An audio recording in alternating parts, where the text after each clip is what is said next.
Welcome to the Elements of Spirit readings for the week of June 12th, 2017. These are free weekly readings through the elements from ediblespirit.com, and I, your host, Michael Domitrovich. Hopefully you've been watching for a little while, but if this is your first time, welcome.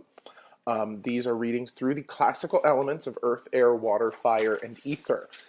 The way they work is that you listen to the ether reading, for a sense of the space in which all of the elements are manifesting this week. And then you go and find your sun sign, because each of the sun signs are associated with one of the elements. So check out the description below this video for the element that's connected with your sun sign. Put it together with your ether reading.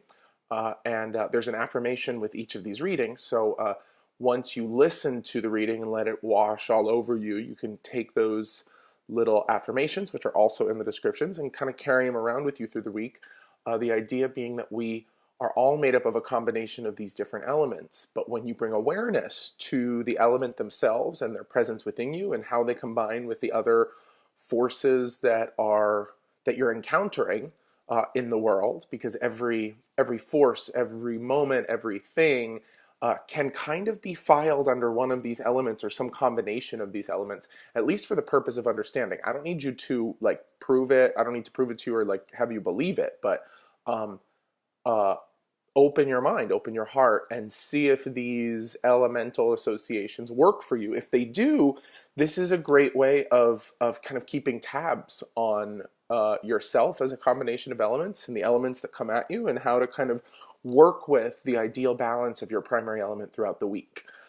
Practical guidance using the elements. That's the name of the game here. So without further ado, let's see what the ether has to bring.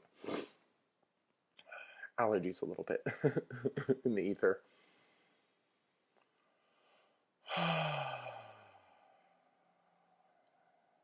Well, just got to start with the Avs. So last week we talked about the unconditional love that's kind of in you, around you at all times. We get a really big old rose today.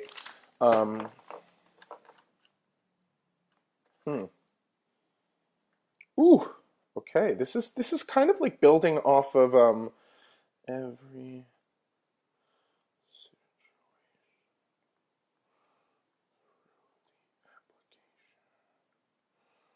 So last week there was a lot of info about how you always have this source of unconditional love inside of you and how you access it. I think that was last week, maybe the week before, but it's been a week.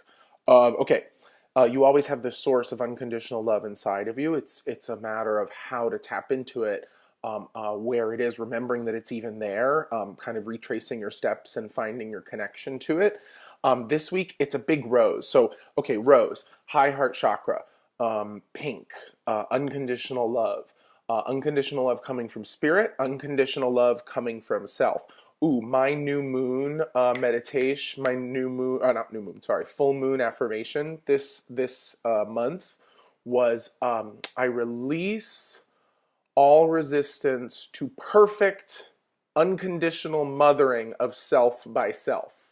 So I've got that maternal force inside of me. I'm using it to mother myself. The bigger mothering part of myself is mothering the smaller child part of myself, right? So self-contained, it works. The idea is that this unconditional love is not just around you, coming at you. It's always in you, and that was kind of like our reading for last week. Okay, this week we've got this big, beautiful, unconditional, loving rose coming from the mother. I should also mention I went to Amma, the other day, got a big hug. There's probably some maternal stank still on me from that, so it makes sense that this is inflecting the channel this week.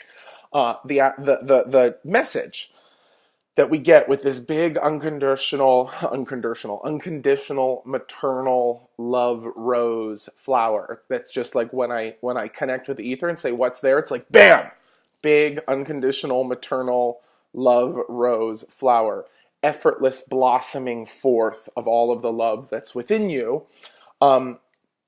It says you can change every situation through the application of love.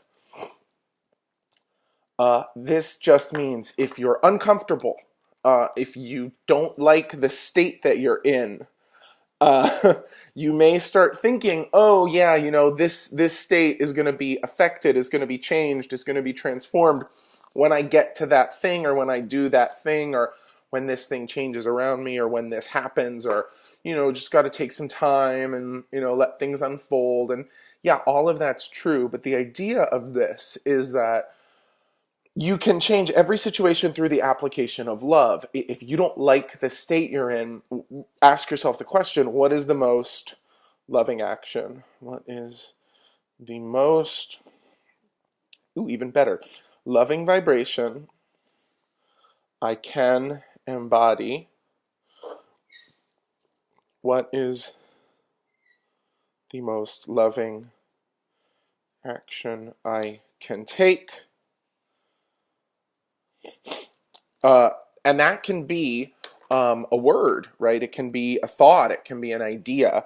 What is the most loving vibration I can embody? What is the most loving action I can take? So the idea here is just that when these things are happening to you, you might come from the point of view of, well, let's wait until they stop happening. Or if I go and do this and affect this change out there, then I'll be better, then everything will be fine. And the idea here is like, yeah, there are certain actions that can change things around you, but you have to be careful that you're not trying to change the situation as much as you are trying to change your approach to the situation.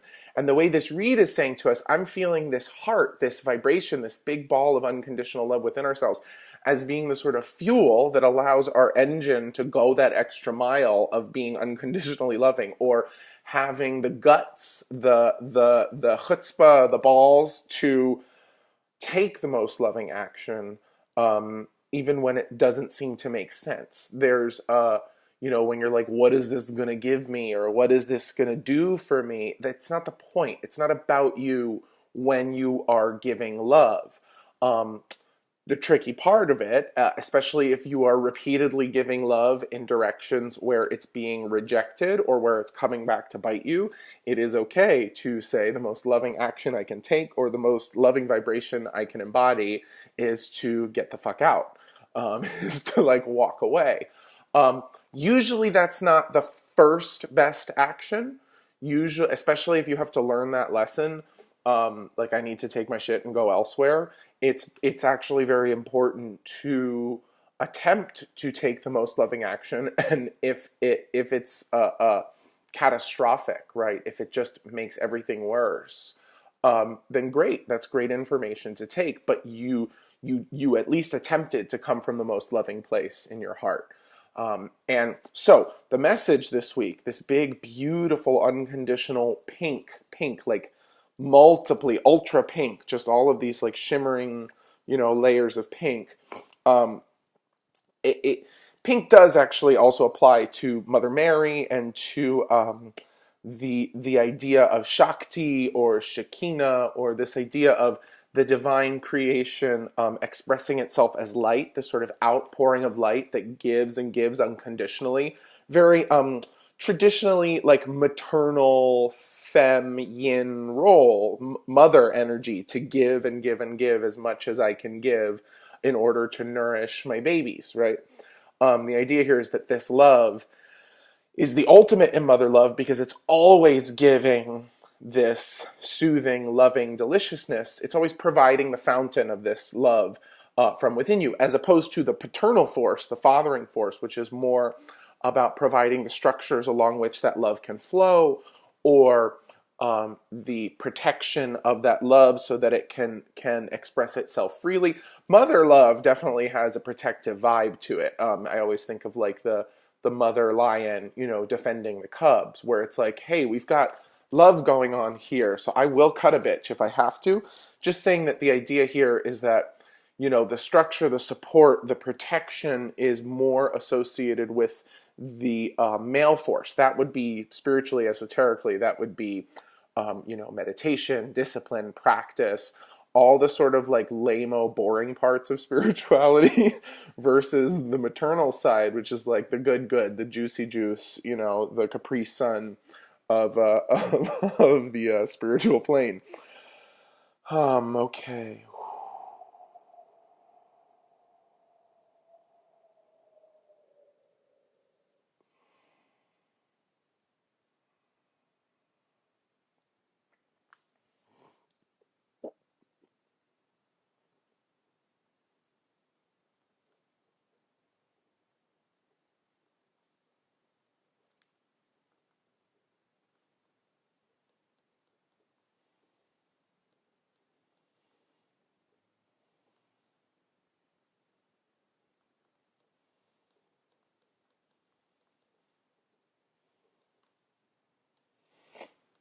Great. We love this. So this is a nice affirmation that's going to hit you wherever you're at this week. I embrace the perfect love within myself and apply that warmth to positive change. So maybe your love is like cool and silvery and chill, but when you hold something, when you really love something, it creates warmth that is not born of friction. It creates warmth that's born of, I guess, a little bit of friction, but it's not friction like this. It creates warmth that comes from like the cycling of an engine. And if you've ever worked with me before privately, you may have heard me talk about the heart versus the high heart. The idea here is that we when we say you can change every situation through the application of love, this is what you learn through love. This is what you learn through the heart. This is what you learn from giving the best of yourself to another, particularly, your lover, your spouse, your partner, or whatever. Um, Not just when you exchange energy, when you exchange sexuality, when you exchange force, when you exchange vitality. That's more so the sexual second chakra exchange. When you get into the heart chakra, fourth chakra exchange, you're exchanging the very essence of yourself because this person sees it or feels it or gets it or can hold it or notices it. And through the heart chakra, you build up the exchange of I give you my best, and before I'm even depleted, there's your best. I give you mine, you give me yours. I give you mine, you give me yours. And then we start to build up this beautiful exchange of trust and faith and love and honesty and clarity and back and forth, and it creates this beautiful warmth through the momentum. And the idea, and what I've come to see through my practice over the years, is that momentum, yeah, it's between two people, but every time you do a successful love exchange, every time you give and receive and give and receive and give and receive and give and receive, you accumulate a little bit more energy that is sort of like perfect example. It's like a generator. It's like a turbine. It's like there's the water, which is the love, which causes those magnets and those turbines to turn. But as they turn, the momentum generates electricity. And the electricity is what then gets sent to, the various places around Las Vegas and the Hoover Dam. But internally, the electricity is that light that is yours, that part of you that's yours, that you learn is good and that you learn is valid and that you learn is even there, that you learn the flavor of through exchanging it and sending it and receiving it through another, because it's all the same love. But you learn about your personal inflection of love through the sending and the giving and the receiving between yourself and the other. That love starts to build up a sort of storehouse of love inside of yourself. And then all of a sudden, you got enough. You have a lot. And this is when a lot of clients come to see me because they're like, oh, I have all of this stuff inside of me. I'm starting to have visions. I'm starting to get this sense that I have a purpose. So that's my theory, is that the more you know yourself, the more you love yourself, the more you learn about yourself through loving another, through the exchange of the heart chakra, through opening your heart, giving and receiving, opening, giving and receiving, you start to accumulate this higher frequency of love, which becomes about how do I just give? How do I give this stuff away? How do I best contribute this through my own service, through my own purpose? That giving of love without expectation of receiving, that higher frequency of love, is to me associated with the high heart chakra. It's when we start to learn about not just giving and receiving love, but how can I give it without being completely depleted? What is the way in which I am most called to give? What is my purpose? How am I here to serve? How am I supposed to use my gifts? Or what is the most authentic and effective way for me to use my gifts? These are the teachings of the high heart. So in terms of this read this week, you can change every situation through the application of love.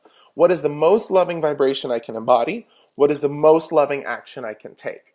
That information, the most loving vibration you can embody, the most loving action you can take, has ultimately nothing to do with anyone. It's not about the giving and the receiving. It's about where is that font of I love myself enough inside here to be more loving on the outside without depleting myself? Where is the standard internally that tells me who I am, that I can align with, so that when I do have to, face something or confront something or exchange something or basically have any kind of relationship or exchange or interaction with anyone ever, if I don't like it, yeah, I can continue trying to give and receive and give and receive and give and receive, or I can use this affirmation. I embrace the perfect love within myself and apply that warmth to positive change. I go, this is not about you for a second. This is about me and my love, who I am, what I love about myself. I want to make sure I'm not coming from a place where I'm attempting to do anything to you or get anything from you, or really where you kind of cease to exist, where I connect to the most loving place in myself that is always there. I keep sort of tuning in with the guides to see, is there some way that I'm supposed to be guiding these cats to get into it? And I just keep saying hands on your heart. And it's not actually the heart. It's not like between the boobies heart. This is fourth chakra. It's not fifth chakra throat. It's somewhere sort of right along in here. So when you do this affirmation this week, I embrace the perfect love within myself and apply that warmth to positive change. I embrace the perfect love within myself and apply that warmth to positive change. I embrace the perfect love within myself and apply that warmth to positive change. You effectively tap into the font where the perfect knowing of how to proceed, which is in the most loving fashion. By connecting to that source within you, by connecting to that font within you, you kind of intuitively bubble over with the correct action. What is the most loving action to take? Take that most loving action once, twice, 3 times. And by all means, if the situation is not changing in a way that is ideal, if you don't like it, you can walk away at any time. But I personally feel better walking away when I know I've tried to do the most loving thing, basically as much as I can bear it, for as long as I have the energy to do so. Because in hindsight, I want to be the one who brought the love even when it was hard, but then also knows enough to walk away when it's time. Let's see where the rest of these readings take us. Geez, that was fun. I love you so much. I'll see you next week. Bye-bye, ether babies.